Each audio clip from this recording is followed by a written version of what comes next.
Parliament ఎన్నికలపై Congress focus. తెలంగాణలో కోఆర్డినేటర్లుగా మంత్రులు.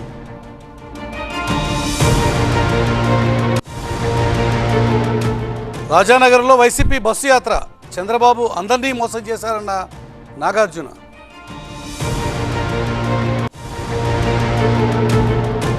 పోలవరాన్ని పూర్తి చేస్తామంటున్న చంద్రబాబు. ఆచంట సభకు భారీగా తరలివచ్చిన జనం.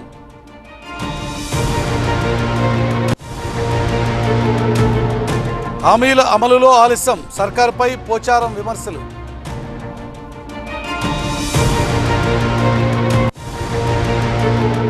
ఎస్మాకు జడవని అంగన్వాడీలు. కొనసాగుతున్న మున్సిపల్ కార్మికుల సమ్మె.